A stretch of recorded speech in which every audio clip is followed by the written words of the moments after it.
What's your reaction to today's news? Well, it's clearly a dangerous, unplanned downgrade. We've been told time and time again that nothing would happen until capacity was put in place. Well, the failure of this review, nothing has happened for 4 years. They've certainly failed to put any additional capacity in place either at Worcester or Birmingham, but now they're asking the moms and families who rely on this hospital where they come to give birth to go elsewhere. The problem is that there is no space there. The Worcester Royal, when busy, diverts to the Alexandra Hospital. But where is it going to be diverting to? And do the people of Worcester know that they may be travelling to Hereford, Gloucester or Cheltenham to give birth? And I think the people of Worcester actually really need to consider what the impact the changes will have at the Alexandra Hospital will also impact on them down in Worcester.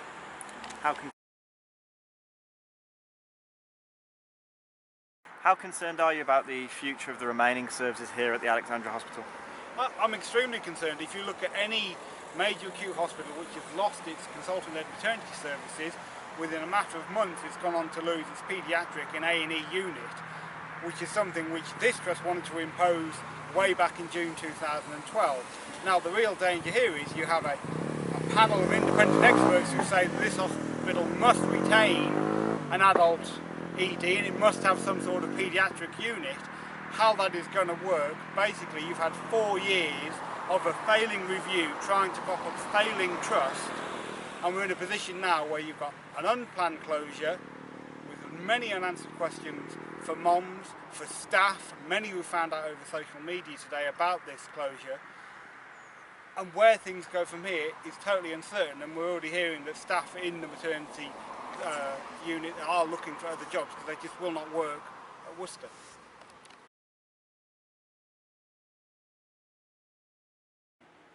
What needs to happen now from your point of view?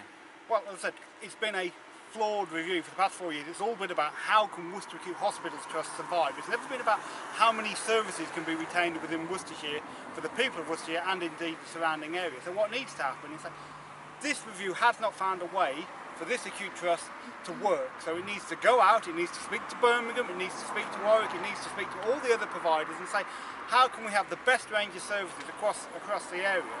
And until it does that, we're just going to hit brick wall after brick wall and see closure after closure and staff leave and end up in a situation where basically a very good local hospital will be downgraded to nothing more than a community hospital with a minor injuries unit.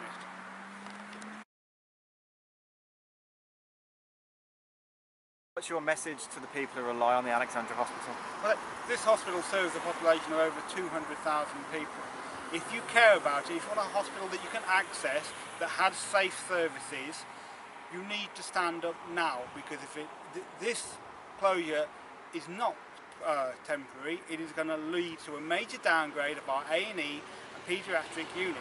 You need to stand up, you need to write to the Trust, you need to write to your MP, Karen Lumley for Redditch, Sajid Javed for Bromsgrove, Nadeem Sahaway for Stratford, all who have in the past backed looking for alternative options.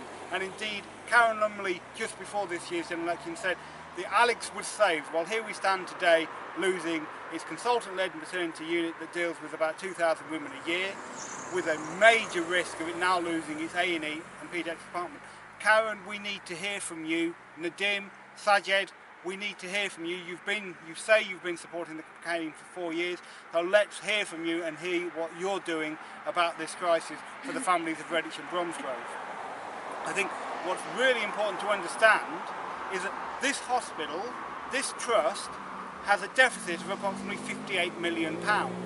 Their board papers released today say they are likely to run out of money as early as November, December, unless they get another loan from the Department of Health. This isn't loans for services, this is loans to prop up a failing trust which has instigated a 4-year failed review.